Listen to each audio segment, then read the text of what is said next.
After getting about 0.5 lines for 3 episodes straight, we finally reach the Alastor episode, and he is pathetic. And I kinda love that. But more importantly, a lot of people hated Charlie last episode. She did an interview she was told not to do and continuously made everything worse even though she could stop at any time.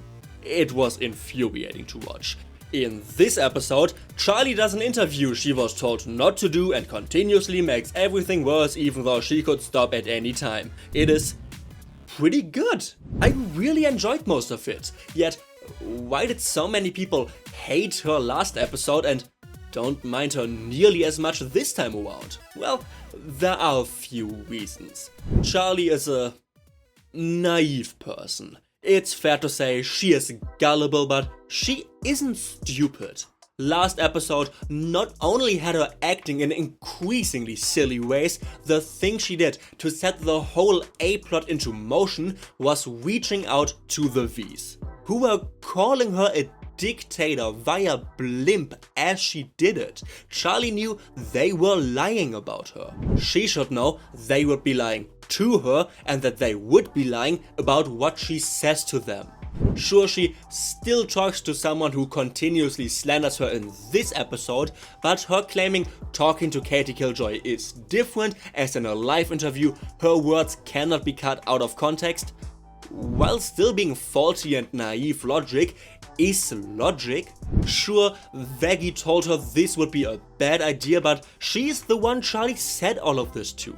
Charlie doesn't just straight up ignore her girlfriend, she simply disagrees with her. Most of episode 3's main problems are fixed by subtle tweaks. I really like that, just like you should like this video, but I do mean most of them, as some still persist. Multiple moments feel incredibly forced. Here's a question for you. Why take Nifty, the most unpredictable person in the hotel, to a hostile live interview? Husk, Angel, Veggie, Lucifer, every single person other than Nifty would have been a more sensible choice. It is painfully obvious that the only reason Charlie took her is because the writers wanted to give her some extra screen time. And this isn't even the worst example, as I think sinners deserve the extermination because they're bad people. But I would never actually say that.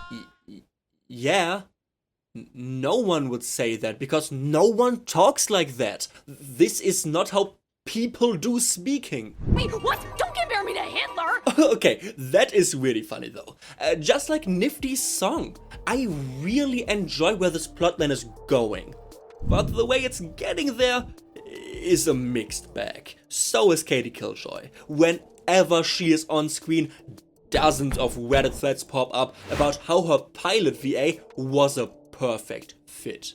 So why replace her with Brandon Rogers, who doesn't suit the role nearly as well? And while I used to entirely agree with the sentiment, it is important to note that by now Killjoy's role has completely changed. She used to be menacing, cruel, manipulating. Now she is she's horny for Vox and is very loud. Rogers works well for the place that they took her character. I just think it's a very dumb and ugly place.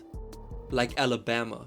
Luckily, I'm not nearly as down on Alastor. Not 100% happy with where they took him either, confirming that he is the most powerful sinner and all of hell would make him fighting others, especially Vox, incredibly dull. So now we are kinda stuck with knowing he is the most powerful sinner, but at the same time we have to nerf him to keep things interesting so he isn't actually the strongest sinner at the moment. This feels a lot like Rick and Morty, power creeping from Rick is incredibly smart to Rick is the smartest mammal in the universe. A decision that worked out so poorly they dedicated a season finale to undoing it. I'm a bit scared this reveal will age in a similar fashion, but time will tell. So this worry aside, I really liked Alastor this episode. Him dropping his mask in front of Rosie and being completely honest for a change before switching back to his usual self was very interesting to witness and keeps his character compelling. A while ago I said Hazbin would only be able to keep up Alastor's mysterious badass persona for a limited amount of time before the lack of clear information turns from intriguing to annoying. This episode addresses that problem, establishing a few key points of knowledge which genuinely do answer some of our biggest questions, yet at the same time raising more and then going back to showing Alastor having some sort of plan without telling us what it is. And we did all of that while including two of my favorite dynamics. Alastor and Rosie, which I already loved in season 1 and has become infinitely more interesting thanks to this episode, as well as Vox and pretty much everyone. I just really like Vox, he's a great character. A bit overly dramatic at times. Hello. Hi.